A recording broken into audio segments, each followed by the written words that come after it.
Am I the only one who notices how before the 2010s, it felt like barely anyone was talking about mental health? Out of nowhere in recent years, in our media and general discussion, the topic of mental health has become more talked about than ever. Like, I'm not saying people were all sunshine and rainbows before 2010, but you can't deny that now, more than ever, people have become a lot more aware and talkative on the subject. So I was surprised when I found an anime of all things released in 2006 that dealt with the subject in such a relatable and honest way.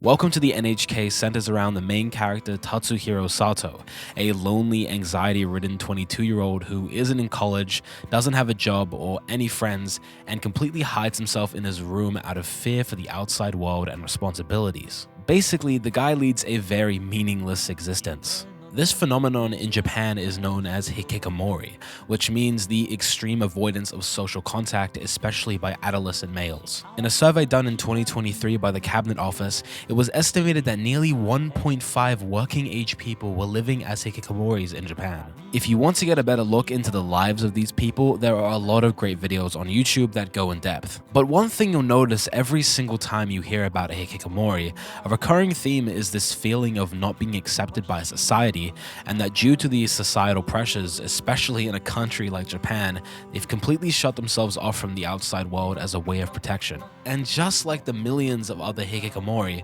Sato is one of them. The guy lives in a small, dirty studio apartment living off his parents' allowance and convenience store food. Sato is a very mentally unwell person. Whenever he does go outside, there's always this lingering feeling that everyone around him is judging him, showing clear signs of social anxiety. Throughout the show, he's constantly just laying in bed in moments of introspection, rethinking what he could have done differently in life or whether or not there is a point in getting better.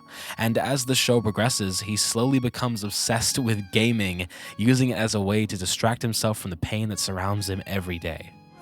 Mia, I know as long as I have you, I can finally pull myself together. Please, I want you to party with me for the rest of my life. Ugh. This is all... Brother, If it's about money, I'm sure I can make What's enough that? through RMT to support you. Please, Mia. What's I'm that, begging brother? And as I watched the show, about 3 episodes in, I came to the sad realization, holy shit, he's just like me.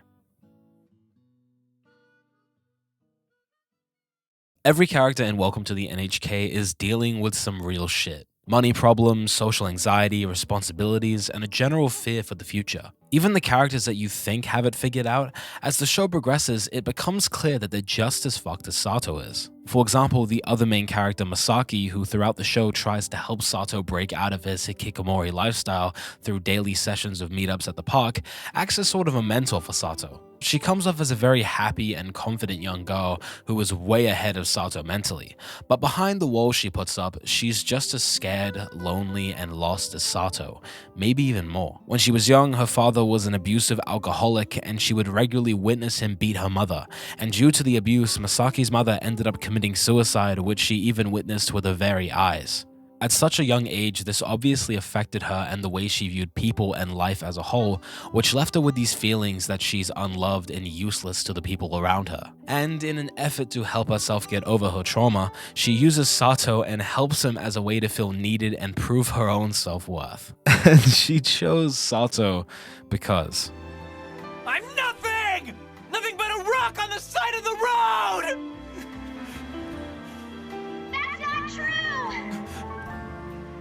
Sato, you're not a rock on the side of the road. You're a human being. That's right. You're a flesh and blood failure of a human being. You're special. You're the only one. More useless, and an even bigger waste of flesh than I am. A hikikomori like you is even lower than a stray dog. I need you, Sato. Let me make this clear. These characters are not perfect. They are flawed individuals just like the rest of us. There are no bad or good characters, there's just people, which makes this anime such a breath of fresh air from the abundance of overly good, righteous heroes and comically evil villains in anime. In Welcome to the N.H.K, there is none of that. Sato is a massive self-destructor who constantly neglects his own health and the people around him. Misaki at times is manipulative and uses Sato as a means to help her deal with her own insecurities. And to me, this makes this show so relatable because, man, I'm not perfect. At times, I've done shitty things. I've felt lonely, unwanted, hid from the outside world, felt scared for the future, and dealt with social anxiety myself. So many things I and millions of people deal with around the world. Welcome to the N.H.K presents in an entertaining and most importantly, human way. Also, while Welcome to the N.H.K can be quite nihilistic at times, there's always a lingering feeling of hope. There are multiple characters who throughout the show end up sort of figuring it out and making strides towards becoming better people. Supporting characters like Yuichi, who when first introduced, believe it or not, is even worse than Sato, ends up getting a job and overcoming his social anxiety. And when I say supporting, I mean supporting. The guy was only in about 3 episodes out of 24, but was still given enough character to make him memorable, and that's something I really like about Welcome to the N.H.K. They really give even the smallest of characters a lot of detail and personality, which makes you care for them and relate to their struggles, and it really just adds to the world as a whole and makes it feel real. Now, I know it sounds like this show is just a complete depress fest, but actually, a lot of the time, no matter how depressing Sato's life is, there's always something comically hilarious about the situations that he finds himself in. Maybe it's a suicide pact on an island, maybe he gets catfished by his best friend, or maybe he joins a pyramid scheme. There are so many moments throughout the show where Sato finds himself in wild situations that, while the show presents as serious and emotional, they know how to perfectly balance these darker themes with more comedic moments without it feeling awkward. The show uses tons of satire and irony to make critiques on how ridiculous different parts of society are, from consumerism, media, and hikikomoris in general. Welcome to the N.H.K doesn't just use comedy as a means for a cheap laugh,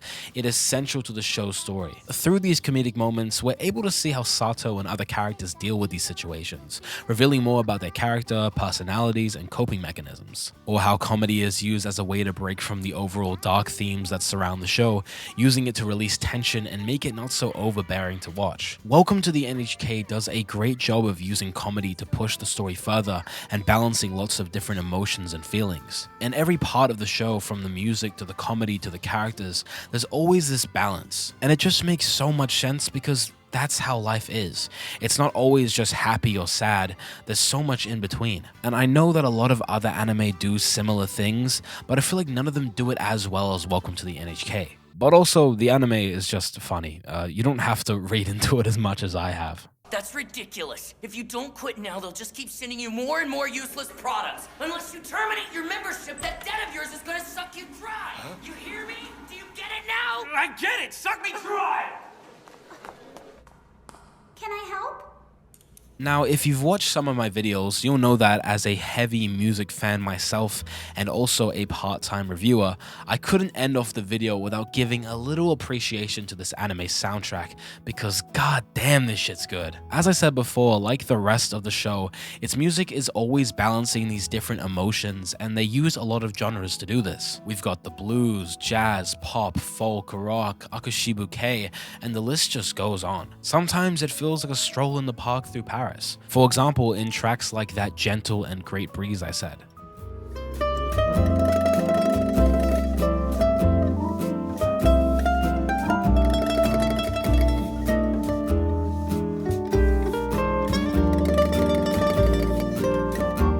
The gentle strumming of the acoustic guitar, accompanied by a warm piano in the background and this bright mandolin at the forefront that adds so much personality to the track, create this extremely sweet and pure feeling. Or sometimes it feels like a lonely night filled with introspection that could last forever. For example, tracks like Gosui ni Terasu Suri Ito.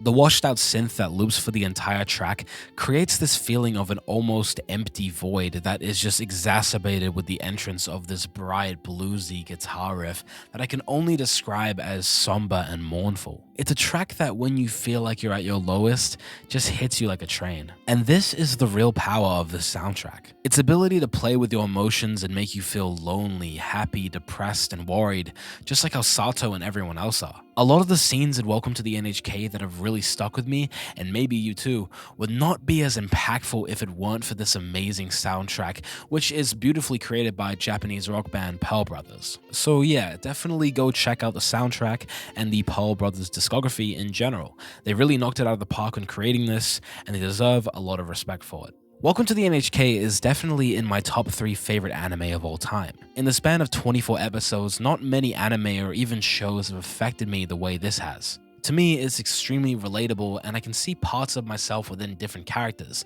especially, sadly, Sato. It's kind of pathetic to admit, but for years of my life, I too used to just hide inside my room, afraid of the outside world. I felt so lost and hopeless. I didn't have any friends, I didn't go to school, and I had no idea what I was going to do with myself. I was scared. But watching this anime in some way made me feel okay, and that I wasn't the only one going through it. Welcome to the N.H.K is truly one of a kind. I don't think I've ever watched a show or movie that I could say was like it, and I'm not the only one who said this before. There are so many videos and posts on Reddit that I've seen where people express similar feelings towards the show that I have. Some people going so far as to say it's changed and helped them with their own depression, anxiety, trauma, etc. It's clear to me that this show has made an impact on my life and lots of other people's as well, and in general, it's just a really well-made show. It has great characters, music, animation, and overall a really deep and relatable story that even if you can't really relate to it personally,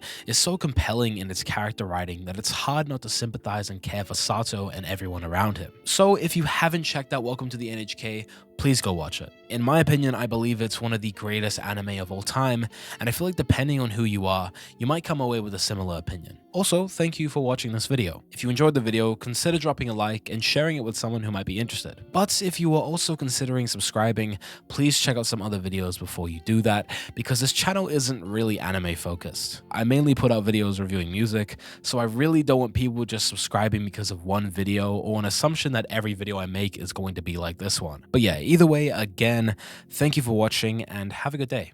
Peace out. In the end, even after all we went through, none of our problems were solved. And even though things look better now, it wouldn't surprise me if we went back to saying things like I'm useless or I can't do it. Still, for now at least, I'm hanging in there. I don't know how long it'll last, but damn it, I'll give it the best I've got.